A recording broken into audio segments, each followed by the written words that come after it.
Early in 2022, it was clear to Cliff that he was in failing health.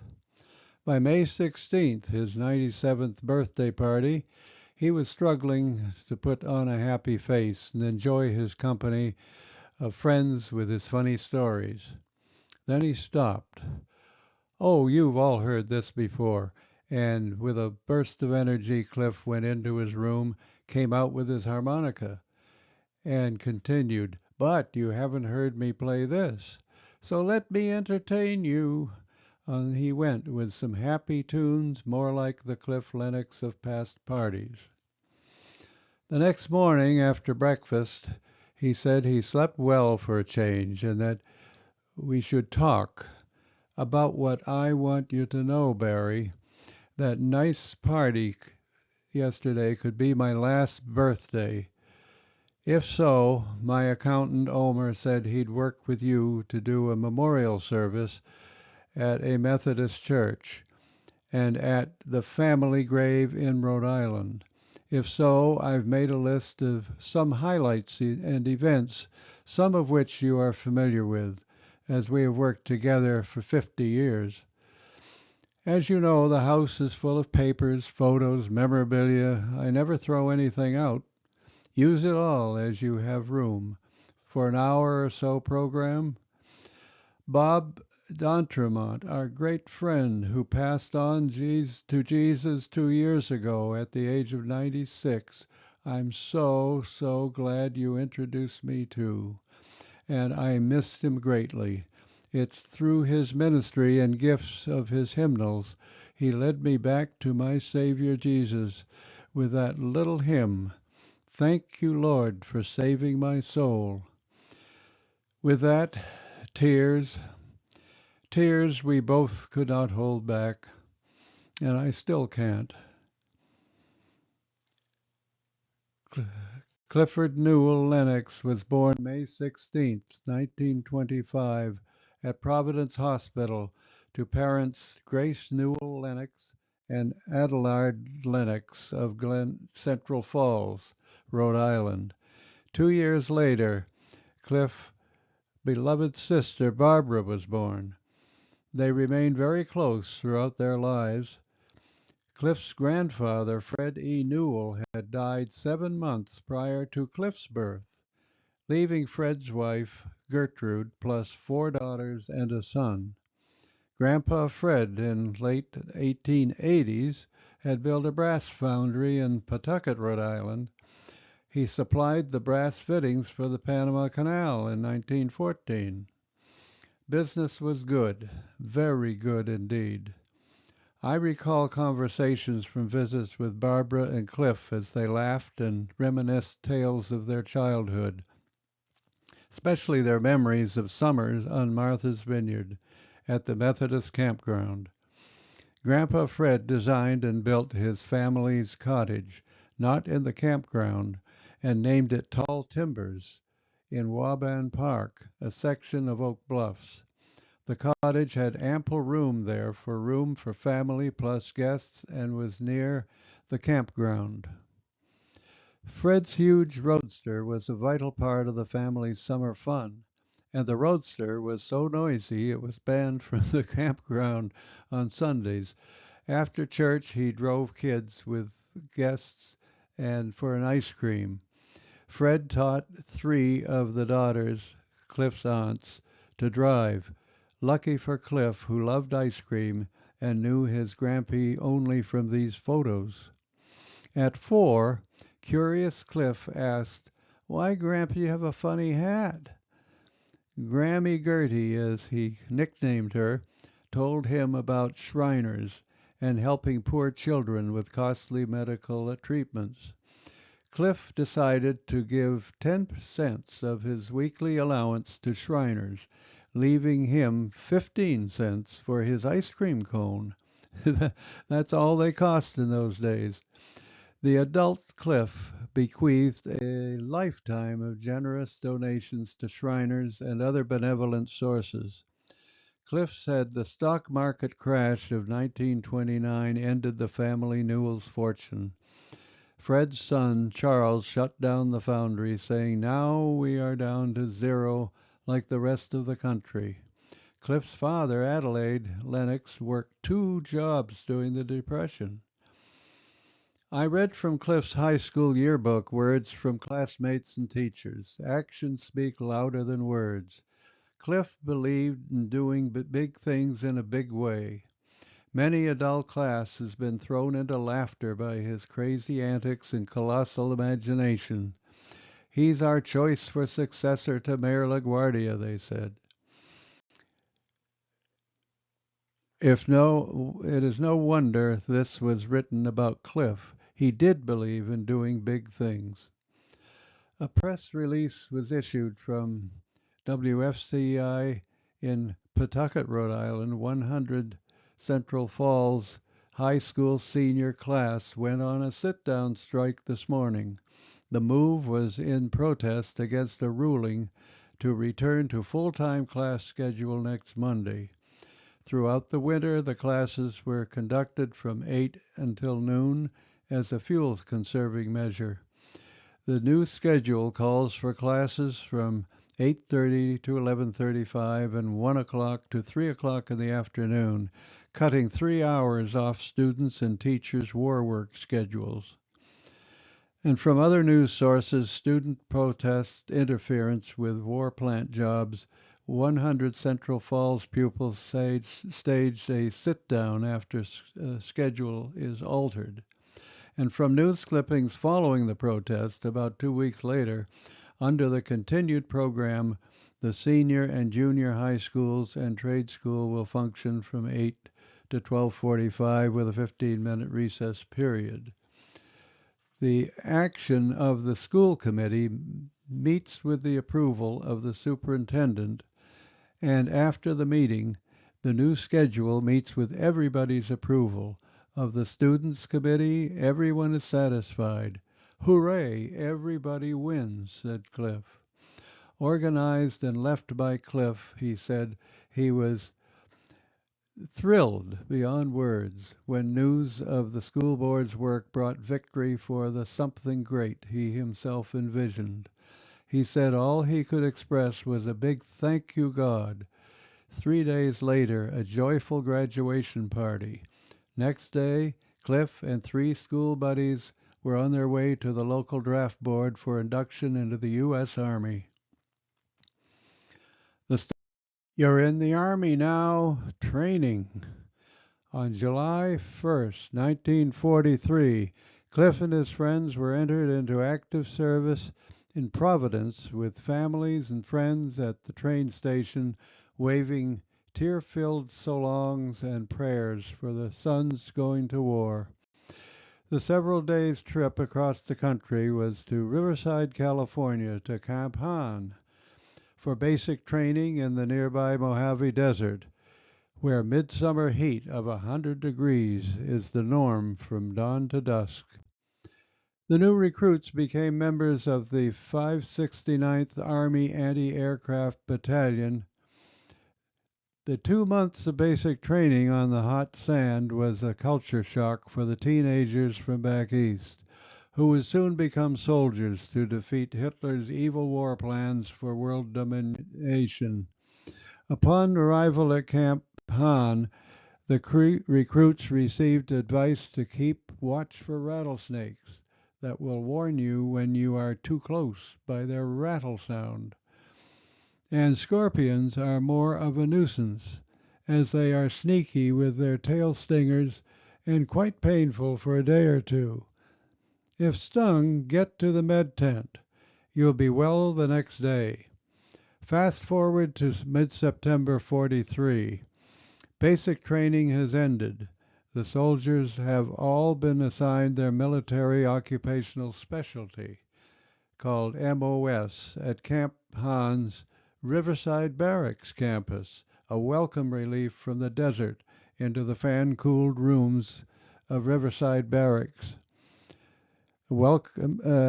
Clifford, Lenox will become a combat medic.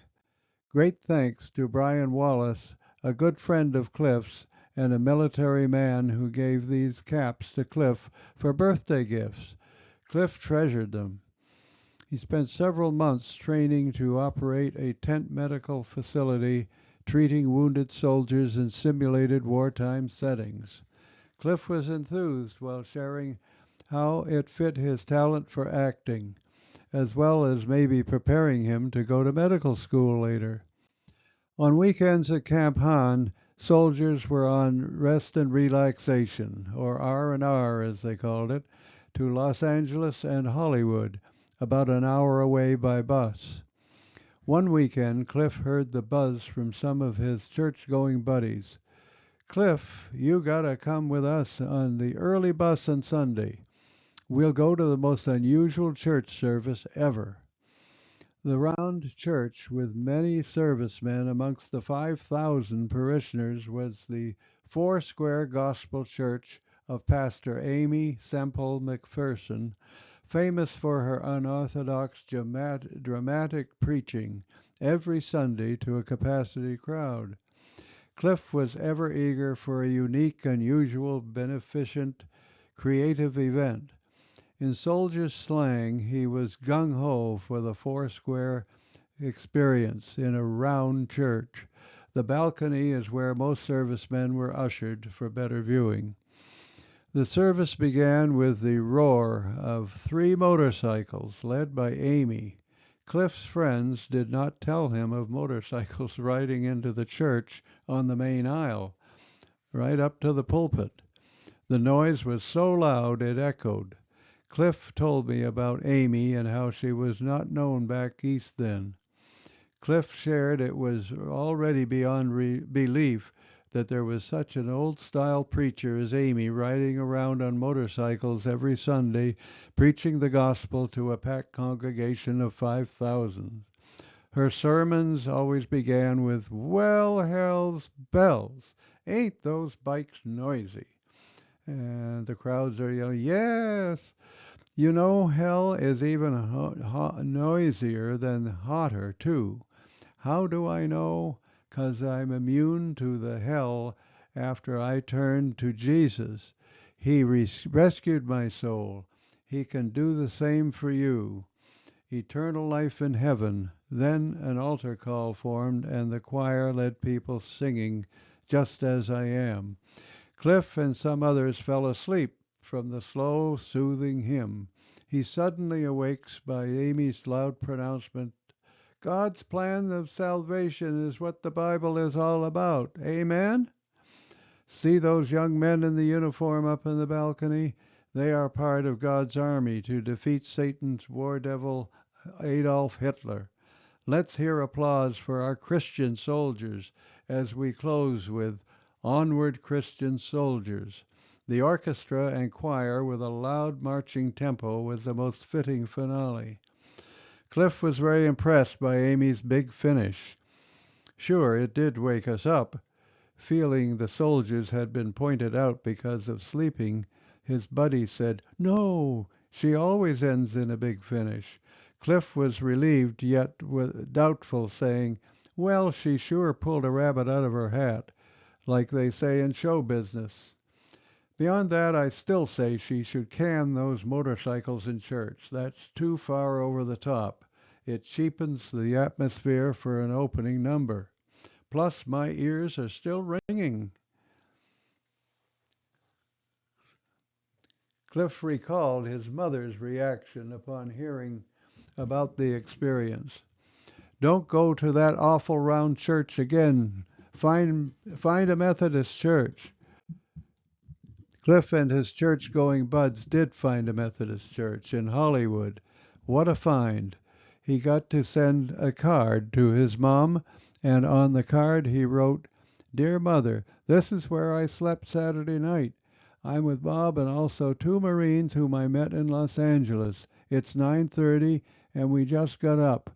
After breakfast we're going to church, which you will see on the front. Love to all, Cliff." It is likely that during this long time at Camp Han there were extended breaks with passes issued for travel home. It is likely this reunion with 2 Navy chums Bob McGee and Bill Renfrew might have been lurking during a break that covered Thanksgiving. Christmas and New Year's following one break, Cliff returned to Camp Hahn in January 1944. His training resumed and he was glad. He said training was like being in high school, but not quite. No antics now, only serious dedication, learning your job for Uncle Sam. Yet the rigors of seriousness can cause nervous mistakes resulting in humiliation on the job. Such a moment paid a visit to Cliff. Despite his steely commitment to get it right, and he had been doing well in training, his trainers selected Cliff to conduct a simulated demonstration for various treatments that might be needed at sick call at a field clinic tent. Cliff's first patient on the waiting bench was a lieutenant complaining of a sore throat. Cliff dutifully consulted his manual for treatment, and it read, using a cotton swab stick, dip it into the jar of purple medicine and paint the throat area all around. His supervisor came around to check. Yikes, Lenox, you have to swab the medicine inside the throat. The waiting bench were all giggling. Cliff was mortified. He read the manual again. Sir, it doesn't say inside throat. The supervisor sent Cliff to get the large manuals to study and told the patient to change his uniform. It was a purple mess on his collar. Cliff was so ashamed I'll never forget the colossal blunder. Yet fate was kind.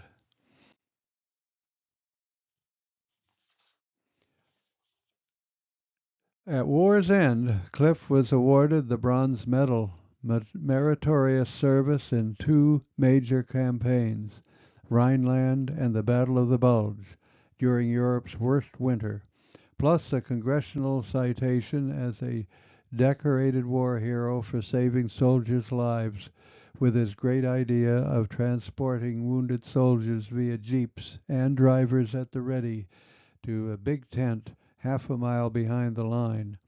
Training at Hahn continued more intensively in months ahead until orders for the 569th to depart to England on November 7, 1944. England and Memory of a Love Affair. In South England, huge training fields bordering a small village of South Sussex, the residents had a fence-side view of the Yanks in training.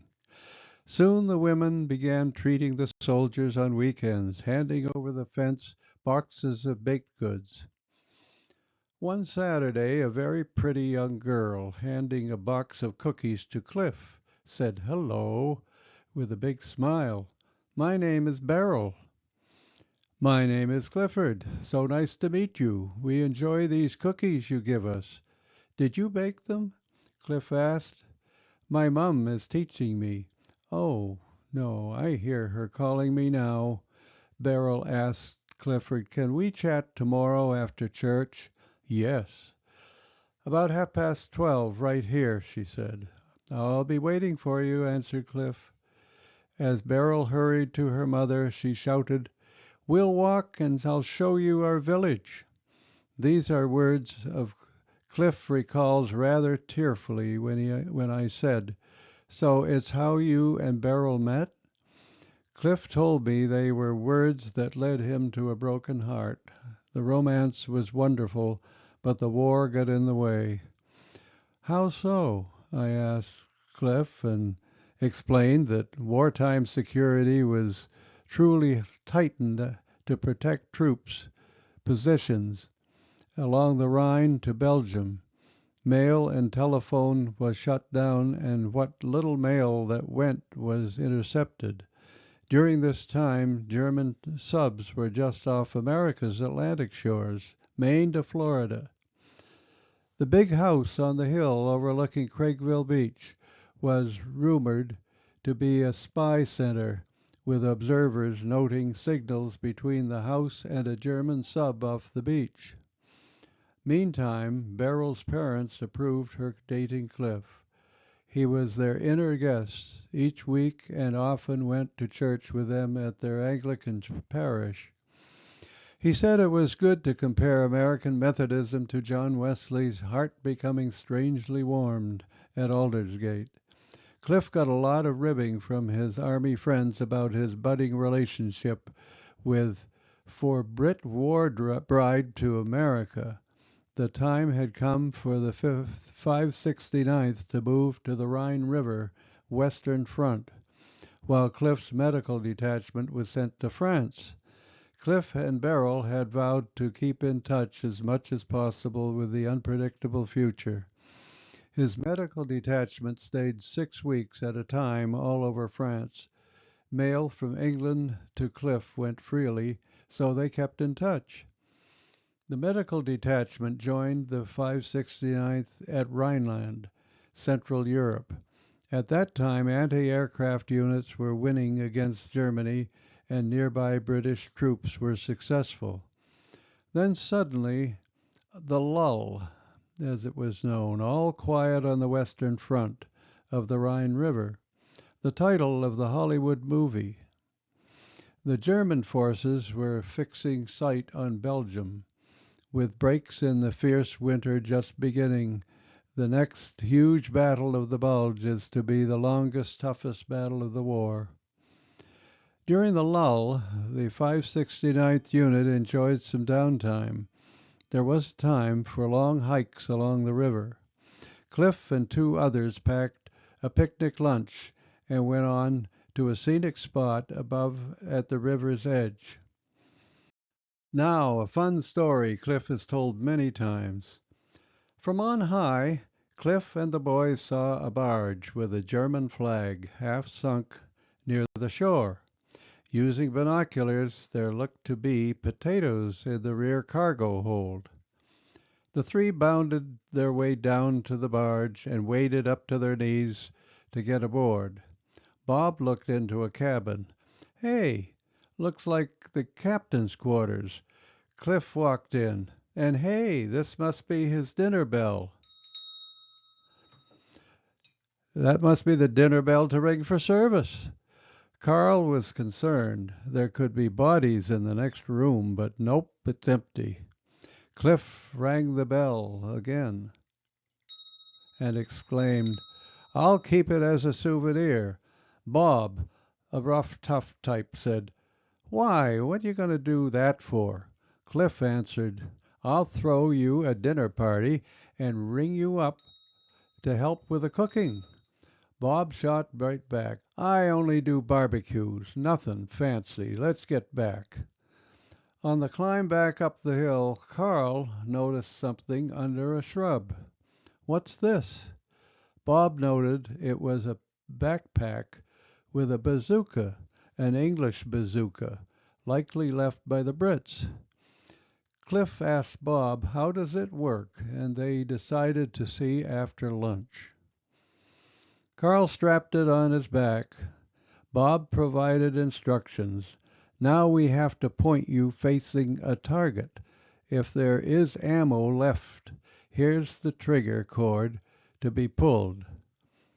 Continuing, "Cliff, it will be easier if you stand behind and pull the cord." Cliff decided to aim the bazooka midship. Bob instructed Carl to bend down, saying, "You will feel a little backlash when it fires if it's not a dud." "Okay, Cliff. You ready? I'll count to 5, then pull." 1, 2, 3, 4, 5. Pull. Kaboob! The backlash sent Carl a little off center, left. The rocket exploded, landing in the pile of rotten potatoes, thus sending gobs of rotting taters all over the three of them. "Damn, damn, damn!" exclaimed Bob. Cliff commented, "We're acting like the Three Stooges." After lunch, after much laughter, they decided to head back after dark so as not to be seen. Phew, rotten potatoes sure do stink. The Battle of the Bulge. This composite news report from British Broadcast presents a glimpse of the war in the middle of Europe's worst winter in years. A squad of American soldiers pause in the snow for a meal of rations. As the news reports, General Patton's troops have broken the back of the German offensive. Cliff told me some of what he and his unit experienced in this huge battle. His medical tent was destroyed by blizzard winds, while other medics rescued what supplies they could. The group found a vacant farmhouse for shelter. Numerous GIs were treated in the farmhouse shelter and sent back out to fight.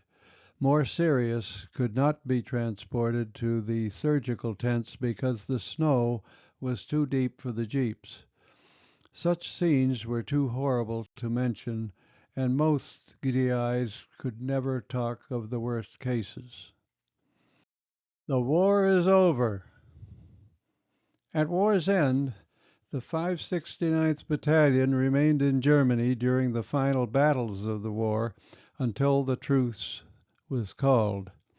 There was much to do occupying Germany by Allied forces before all armaments and forces could leave for home.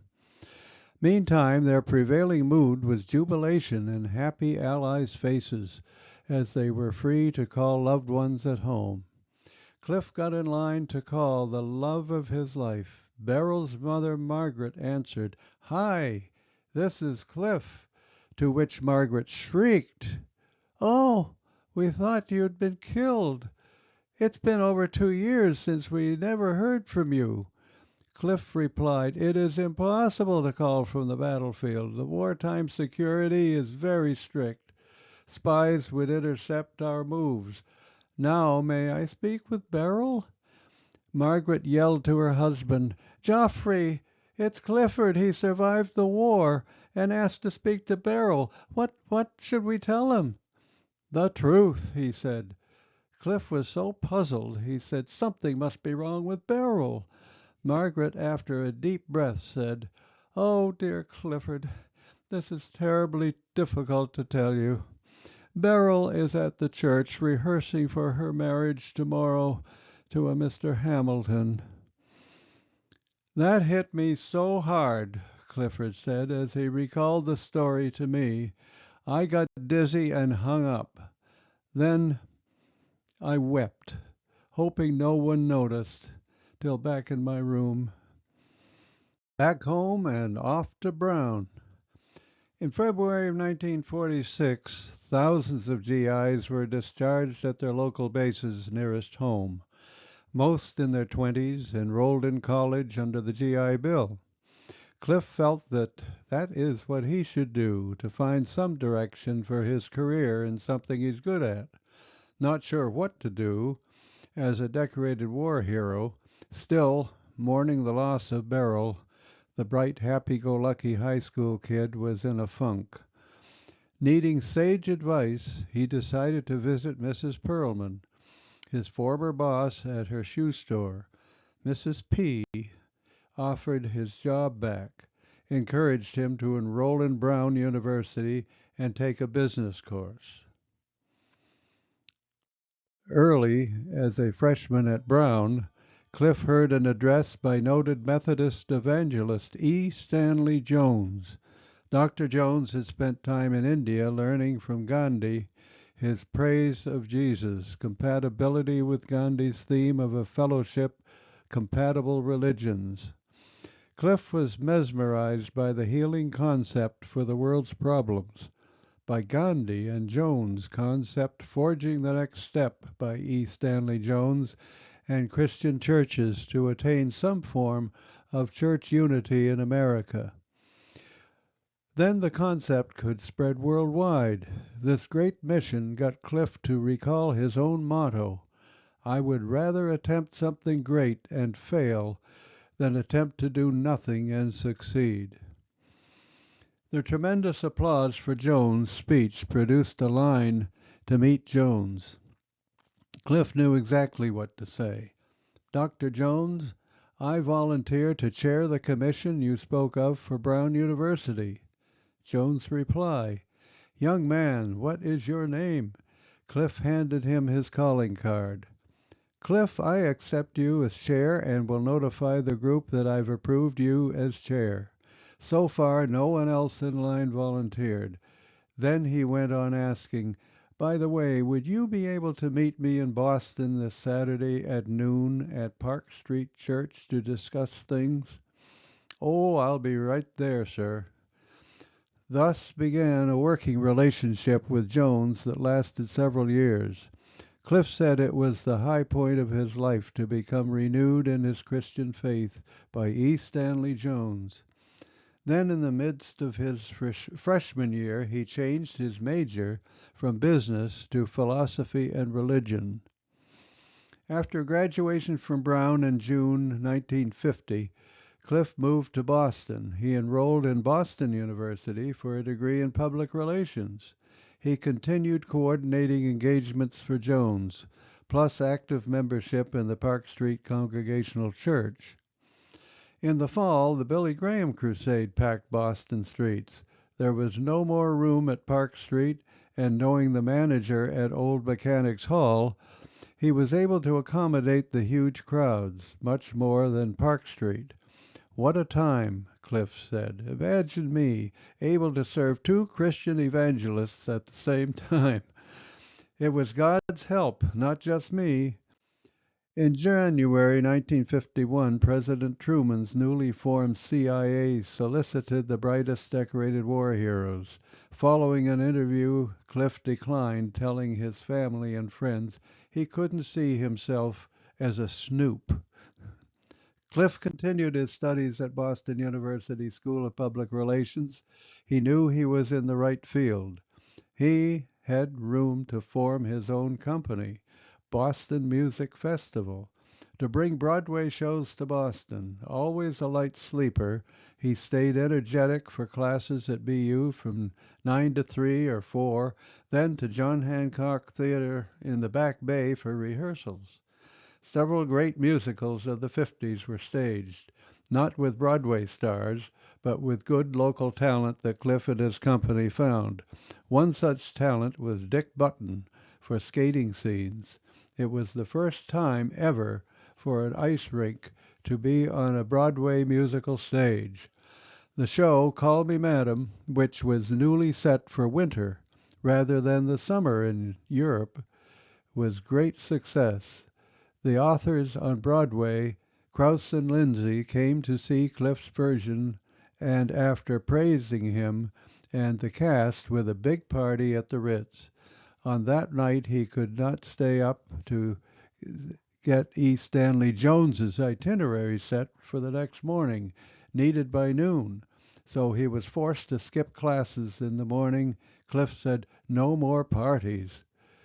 Cliff became known as Boston's Mr. Showbiz. The night the circus came to town. By 1960, Cliff sold his 50% share of Boston Music Festival on Broadway to his business partner Sheldon Ballock. The money was used to set up a new company, C.N. Lenox Company in Providence, to pursue a great idea, raising funds for worthy causes via booking circuses.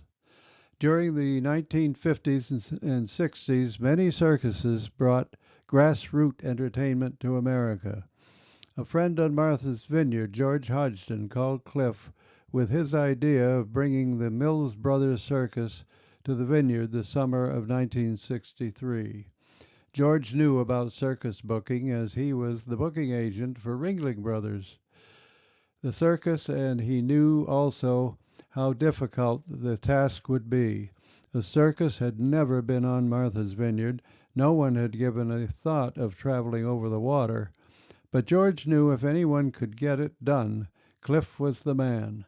It would be used to raise needed funds for the Edgartown Boys Club.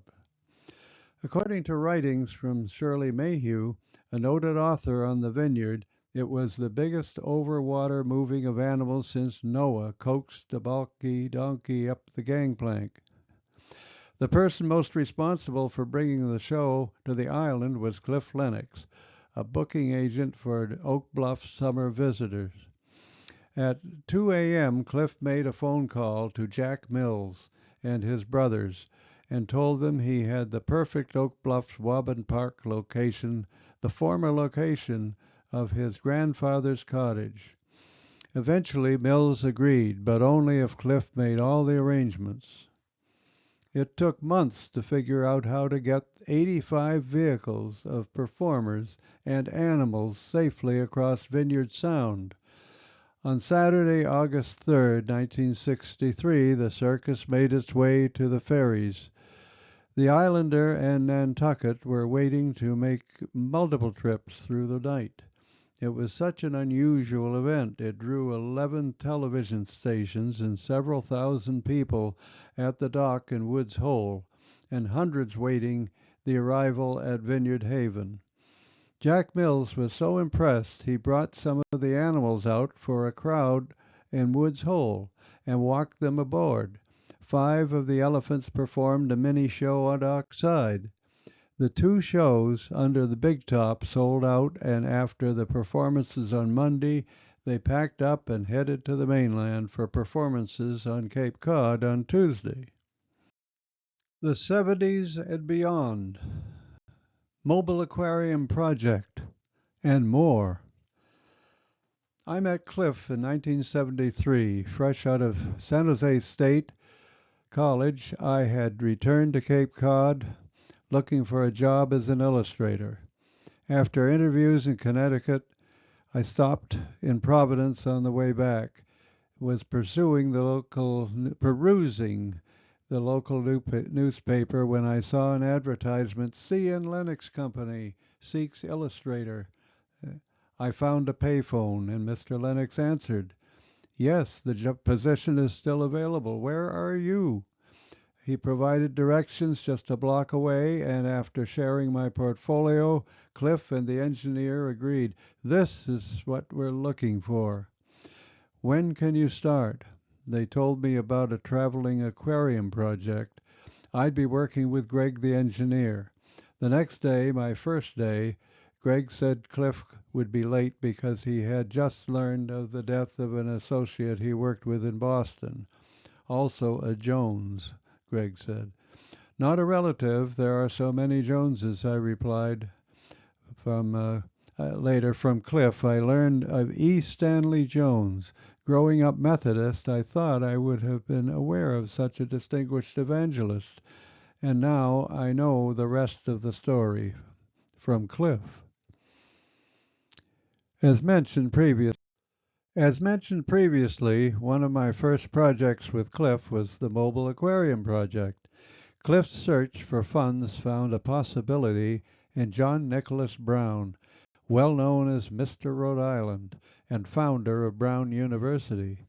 He had read the news story in the Providence Journal about the aquarium and called Cliff to visit him. Mr. Brown also had a project in Europe dedicated to cleaning the oceans. So Cliff returned to the office with a commitment from Brown to support the aquarium project. Plus, Brown secured a space at Newport Harbor to display a prototype for the public viewing in 1976. The prototype would include a shark pool. It was a huge success with long lines of families. Cliff and I, along with aquarium staff, explained to people this is the first of 8 trailers comprising the entire aquarium designed to travel to schools, colleges, and malls. By the end of the exhibit, the itinerary was booked for an entire year. However, on Labor Day weekend, John Nicholas Brown was entertaining guests on his yacht in Newport when he collapsed and died. He was 90 years old. The final meeting for setting up Mr. Brown's support was to be early September.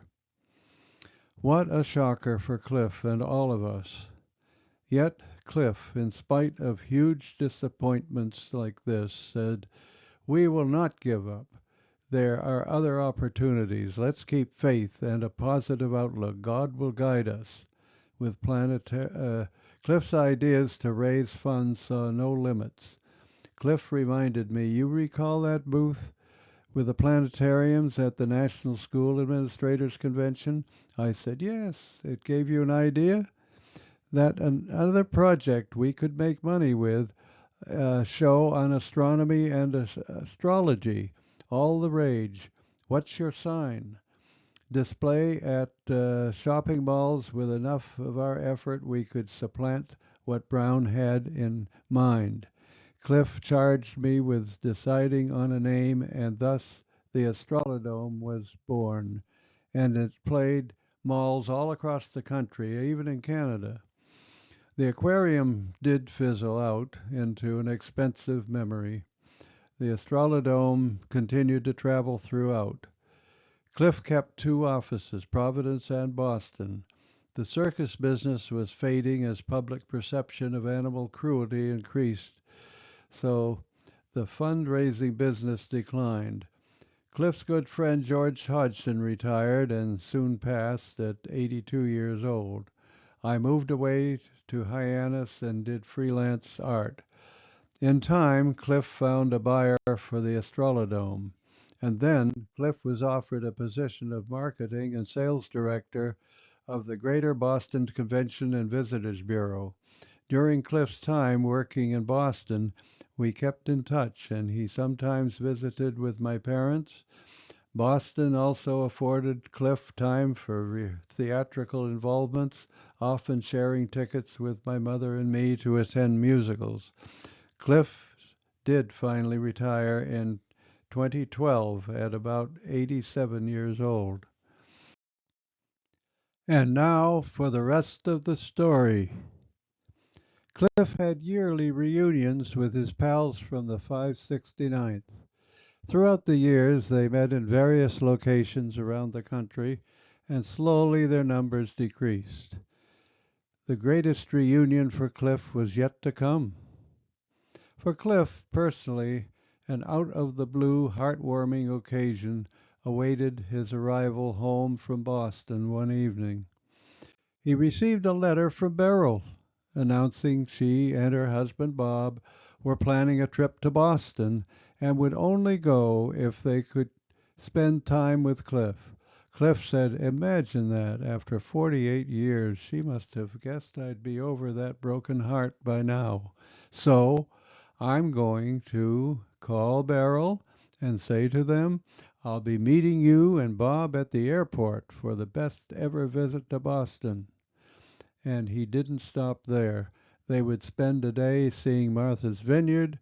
They would return 6 years later for another grand Boston stay with Cliff, and Cliff visited them twice in England. They exchanged letters for many more years. Bob Hamilton died, and Beryl shortly after, in a nursing home. Cliff's last card from Beryl was in 2010, and his reply was returned to him marked "deceased." Sadly, Cliff said, "There's no glory in being the last survivor. All my World War II service buddies are gone too."